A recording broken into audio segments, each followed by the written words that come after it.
बहुत दुखद है। देश का किसान, देश का नौजवान परेशान है और सरकार इधर उधर के मुद्दों में व्यस्त है। देश के अंदर अजीब माहौल बना दिया है। किसान पे बात नहीं करोगे, नौजवान पे बात नहीं करोगे, 400 साल पुराने मुर्दे उखाड़ोगे, मुर्दे उखाड़ करके उसके ऊपर राजनीति करोगे। मतलब बड़ा अजीब स्थिति देश के अंदर बना दी है। मुझे नहीं पता है क्या करेंगे क्या। अरे भाई, किसान परेशान है, किसान को बात कर लो। नौजवान परेशान है, नौजवान पे बात कर लो। बस इस पर बात नहीं हो रही है, इधर उधर की बातें हो रही हैं। कभी मस्जिद की पुताई होगी, कहीं मस्जिद की तोड़ाई होगी, कहीं मस्जिद के ऊपर नारे लगाए जाएंगे। यही चल रहा है देश के अंदर। मुसलमान को उकसाओ, अगर नहीं उकसाया जाता फिर उकसाओ, बाहर निकले फिर मारो। इतने गैर जिम्मेदारी के साथ बयान देते हैं। केंद्र सरकार के ही तो एमएसपी का तय करने का काम केंद्र सरकार का है। आम आदमी पार्टी की सरकार नहीं करेगी एमएसपी। किसानों के मुद्दे केंद्र सरकार से हैं, क्योंकि सरकार चल रही है अंबानी जी के लिए, अडानी जी के लिए। सरकार को उनके लिए काम करना है, उनके हिसाब से प्राइस तय करना है। तो अब किसान जाए भाड़ में, किसान को कोई लेना देना नहीं। किसान का क्या करना है।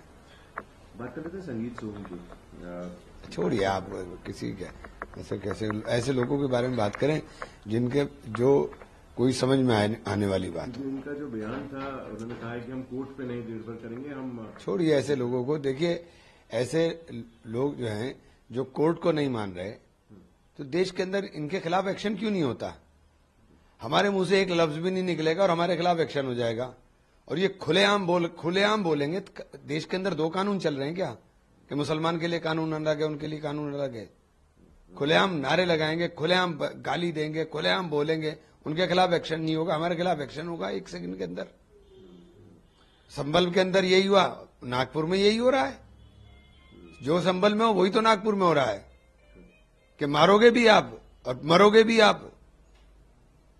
मुसलमान की हालत क्या कर दी। 5 लोगों का कत्ल हुआ, सारे कत्ल में संभल में मुसलमान जेल गए जा रहे हैं। उन्होंने मारे क्या, पुलिस ने गोलियां मारी थी वहां पर। नागपुर के अंदर क्या हुआ।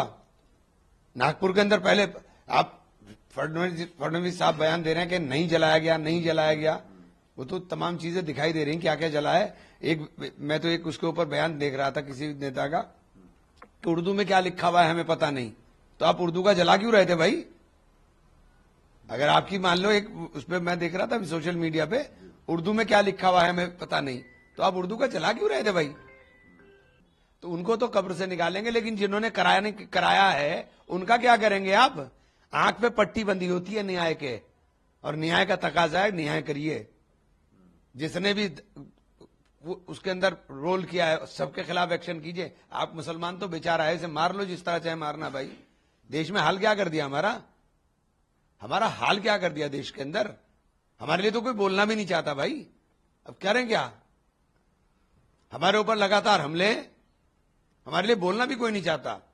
ये जिस तरह देखिए, उन्होंने जिस तरह से बात रखी, उन्होंने जिस अंदाज में बात रखी है उसको भी सोचिए कि उन्होंने क्यों कहा है। ये क्या बेवकूफ है, उन्हें नहीं पता है। उन्हें तो पता है अच्छी तरह से। ऋचा शर्मा को सुन लीजिए ना, पुनियानी को सुन लीजिए। इतिहासकारों को सुनोगे नहीं, अपने इतिहास गढ़ रहे हो। इतिहास को मिटा नहीं दोगे आप सुनो इतिहासकारों को। आप इतिहासकारों को सुन नहीं रहे हो। देश के अंदर आप फिल्में बना करके नया नैरेटिव गढ़ने का कोशिश कर रहे हो आप। ऐसे थोड़ी ना होता है। और कोई आदमी आक्रांता था नहीं था, जिसे गए हुए 400 साल हो गए, हमें मारोगे क्या उस आक्रांता के चक्कर में। देश के मुसलमानों को मारोगे क्या। हमारा क्या लेना देना था भाई। 400 साल की हिस्ट्री का जवाब हम देंगे क्या। देश के मुसलमान के साथ क्या चाहते हो आप, क्या करना चाहते हो देश के मुसलमान के साथ। मुसलमान को आप टारगेट कर करके नफरत की बुनियाद पे पूरे देश में अपनी सत्ता हासिल करना, बस आपका मकसद इतना सा रहेगा, इसके अलावा कुछ भी नहीं है। अगर इतिहास ही देखना है तो पढ़ो ना इतिहास, पहले इतिहास पढ़ो। लोकतंत्र बचना चाहिए, लोकतंत्र बचना चाहिए। देखिए, लोकतंत्र बचना चाहिए। और मैं देश की जनता से कह रहा हूं कि गुलामी की तरफ जा रहे हो, गुलामी से बचने के लिए जाग जाओ। गुलामी से की तरफ जा रहे हो, गुलामी से बचने के लिए जाग जाओ। ये गुलामी की जंजीरों में धकेलने जा रहे हैं।